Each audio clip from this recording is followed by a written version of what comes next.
It's hard to imagine the Star Trek universe without Klingons. I mean, they're warriors who are driven by personal honor and loyalty to the Empire, but they're also passionate artists and creators making some interesting poetry and, listenable operas, but their relationship with the Federation has been one of the most defining qualities of Star Trek since it began.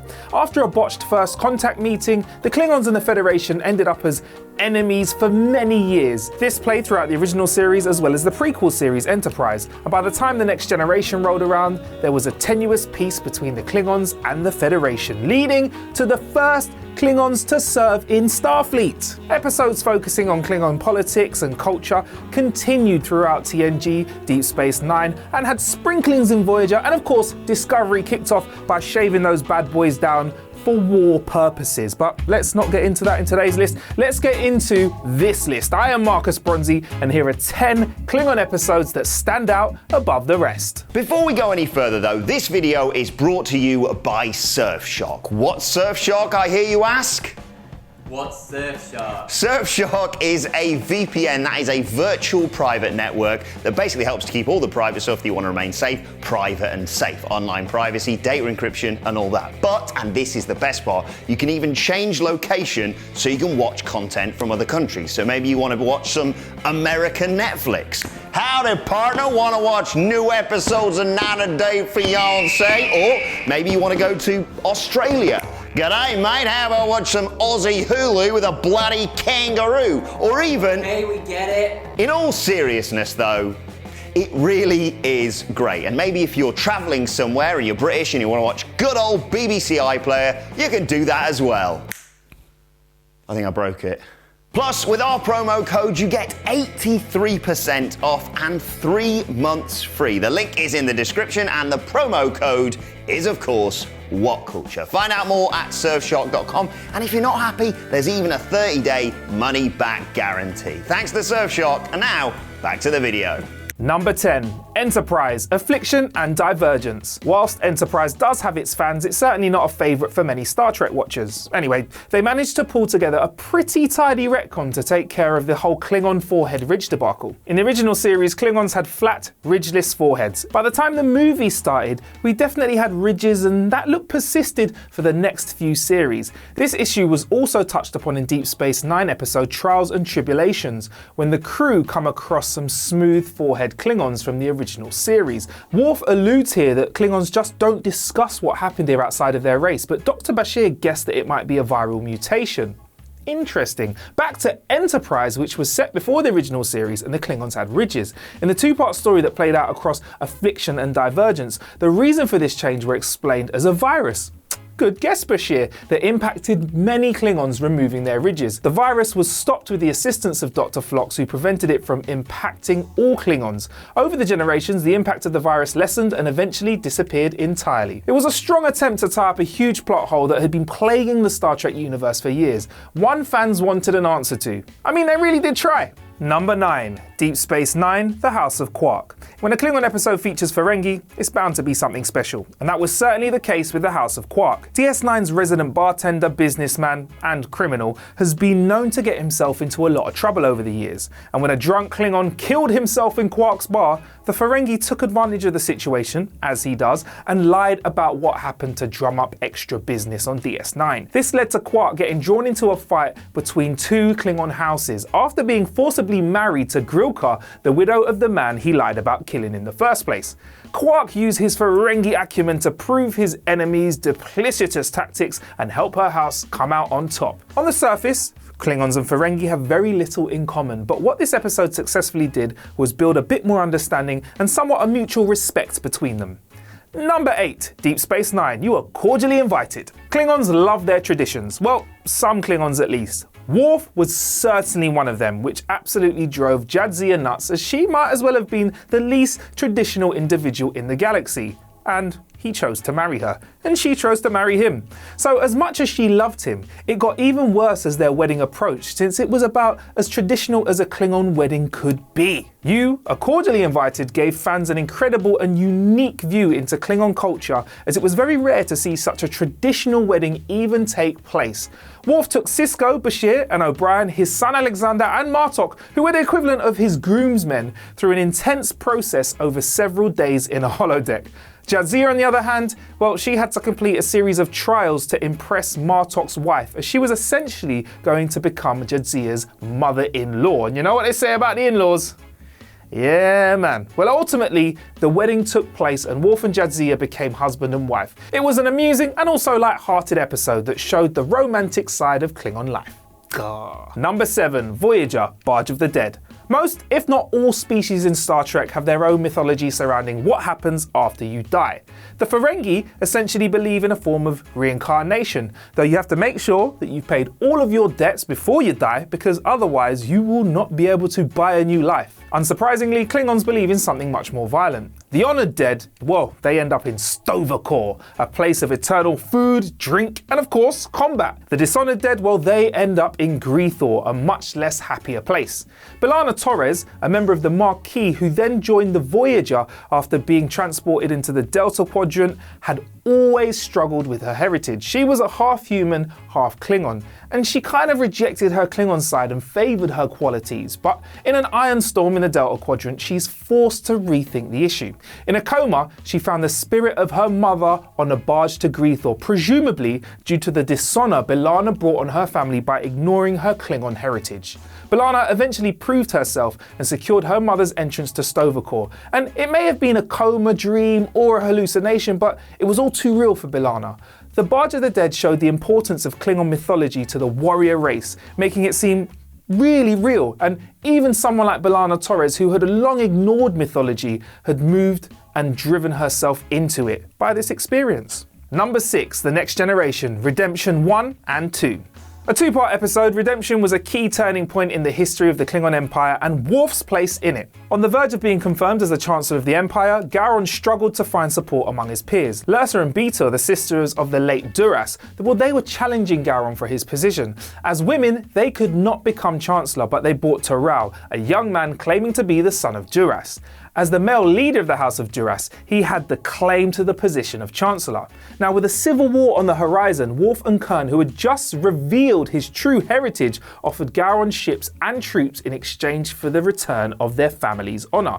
Unbeknownst to them, the Duras sisters had forged a secret alliance with the Romulans. Well, that's a different story, but let's get back to this one.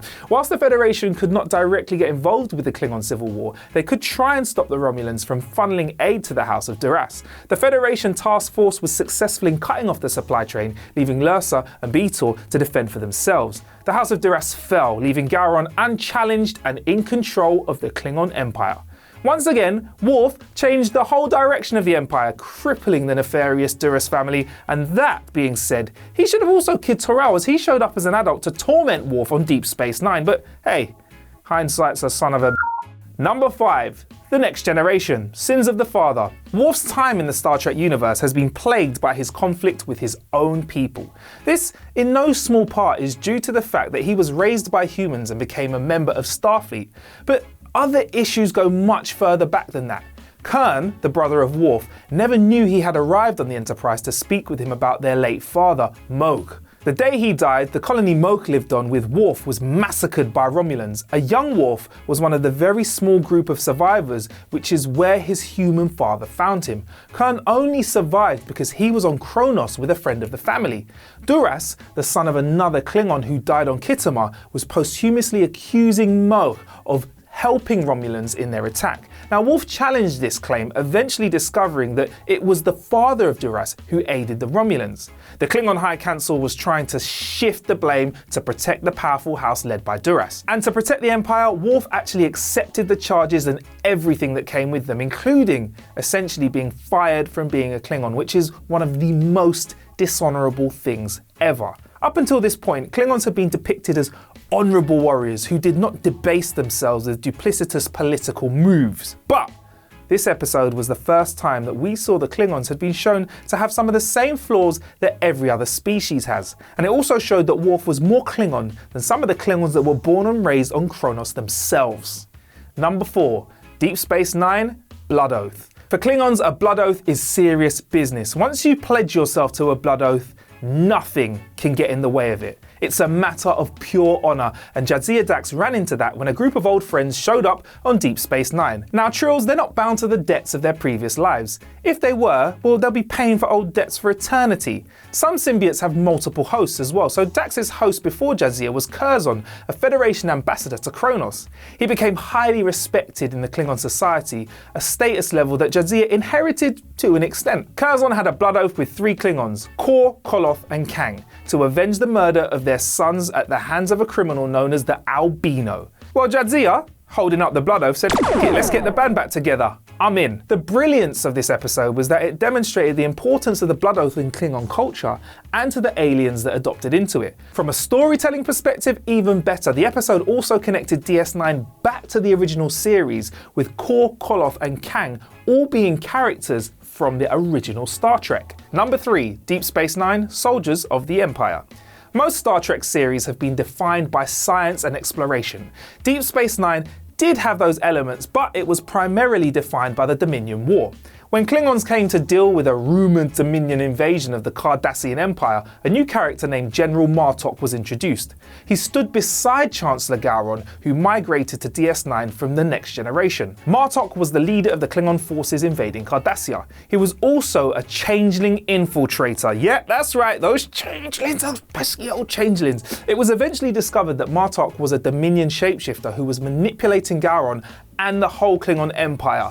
The real Martok was rescued from a Dominion prison and returned to combat. However, when he was given a bird of prey called the Ritaran, a ship with low morale and a few victories, the new captain didn't really help the situation at first because Martok's time as a prisoner of war had left scars on him. He was nervous and wanted to avoid combat, and these are not Klingon qualities. In fact, they are the complete converse. But with the help of Worf, again, and Jadzia, Martok overcame his issues and became the Klingon warrior he was meant to be, bringing true honour to the Ritaran. This episode showed a more vulnerable side of Klingons, specifically the impact being honourless has on their psyche. In its own way, Soldiers of the Empire even demonstrated the darker side of war, as Martok was a prisoner of war, suffering from PTSD. Number 2, The Next Generation, Reunion. Worf's journey in Star Trek through both The Next Generation and Deep Space Nine has had a profound impact on the Klingon Empire. This was one episode of TNG where a lot happened, much of it changing the course of the Klingon civilization. The Chancellor of the Klingon Empire and the acquaintance of both Picard and Worf was dying. He asked Picard to be his arbiter of succession, meaning he would help choose his successor for him.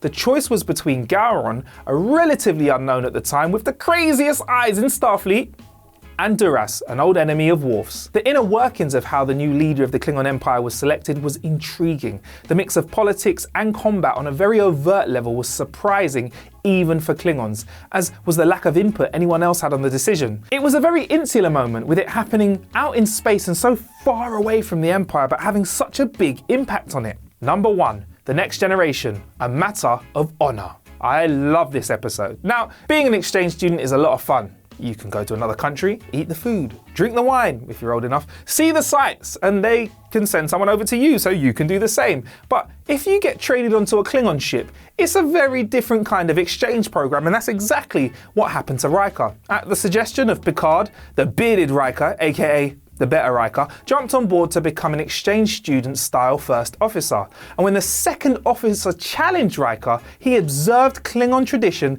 and defeated him in combat to prove he was worthy of position. He really tried to fit in there. I mean, Riker even doubled down on dining with the crew and enjoying some delicious gach, which he had been trying on the Enterprise and didn't realise that the real Klingon version was basically these worms live Yeah, he had to eat live worms, basically. Anyway, things got difficult when the current captain of the Klingon Barge misinterpreted a scan from the Enterprise as an attack of some kind and were ready to go to war with Picardy's old Enterprise. Now, in reality, the Enterprise was scanning a strange growth on the Klingon's hull. So Riker took control of the ship and prevented a disaster, and he did this using all of the appropriate Klingon rules and regulations. Okay, he might have tricked the captain a little bit by giving him a transporter which got him over to the Enterprise, which meant he could take over. However, it wasn't the most dishonourable thing one could have done. And it also was very interesting because putting Riker on a Klingon ship from a story perspective was a stroke of genius. It allowed viewers to get one of their first full views on the crews, workings and inner workings in general of a Klingon ship.